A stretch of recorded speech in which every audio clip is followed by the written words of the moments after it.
Apsolutna zvijezda današnje Hoda za život u Zagrebu bio je Marko Perković Thompson, koji je mini koncertom podržao skup i poručio da su hodali za život koji je temelj ljubavi. Kako pjevač gleda na pravo na pobačaj? Što kaže o mogućoj predsjedničkoj kandidaturi kolege Škore, ali i o zabranama svojih koncerata, Thompson je otkrio Maji Oštroflis.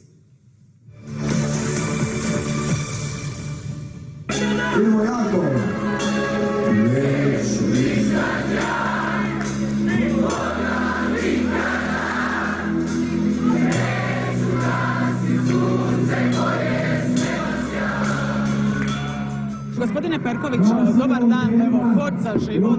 Zašto ste danas ovdje? Svake godine ja i moja obitelj hodamo za život, dakle ovo je već 4 ili tako godine. Ove godine su me organizatori pozvali da se djeluju u njihovom programu i ja sam oduševljen pozivom i drago mi je da to mogu malo doprinijeti. A ujedno i moje pjesme su na jedan način životne.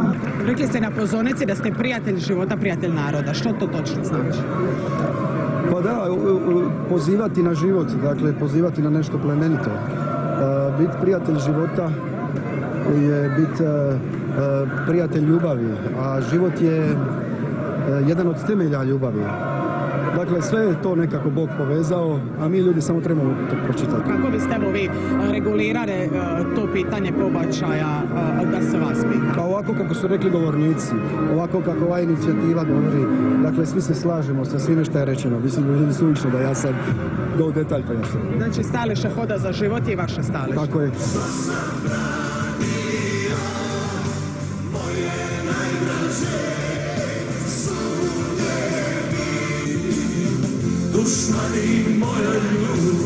Baš na RTL-u je kolega Škoro rekao da postoji šansa da ide u predsjedničku kampanju. Ne znam jeste li pratili tu priču i rekao je da nikad, evo, ne zna, biste li ga podržali, bi li dobio Škoro vaš glas da ide u predsjedničke vode? Ne znamo će li on ići, šta se događa, nemam pojma, nisam baš informiran.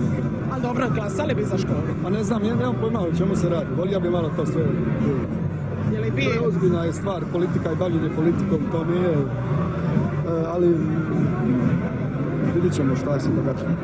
Ili ovako i kad se doveli u situaciju da vi budete nekakav predsjednički kandidat? Ne bi doveo u situaciju.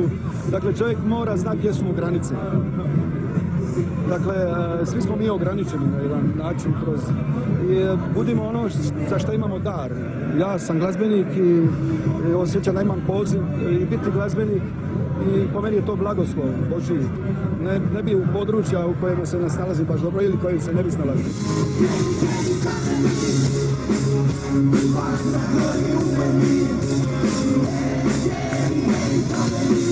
Nekoliko dana ovdje je bila kancelarka Merkel u posjetu Zagrebu i sad se zakotrljala priča da se ona opravdavala u Njemačkoj zbog vaših pjesama koje su ovdje bile u Zagrebu. Znamo da su bile te nekakve zabrane i u Švicarskoj i u Njemačkoj. Kako to komentirate? A to zapravo pojedini mediji hoće prikazati sve te moje nastupe koji su imali problema vani da su svi zabranjeni. Ne, samo i u Sloveniji službeno zabranjeno. Dakle, politika je zabranila koncert, ovo ostalo je sve, dakle, nekakve razne spletke, podvale i te neke udruge su uspjele zaustaviti nekakve koncerte, ali ne radi se o nikakvom službenom zabranu. Znači, Thompson može slobodno pjevati i u Švicarskoj i u Njemačkoj? Da, u Švicarskoj sam bio nedavno, skoro ću i Njemačkoj.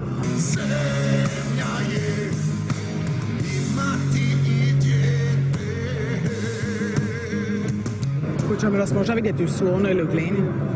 Prošle godine ste bili, tako? Da, svake godine idemo u jedno od mjesta, ali evo, upravo idući tjedan ćemo donijeti odluku na koje mjesto ćemo ove godine slaviti dan pobjede.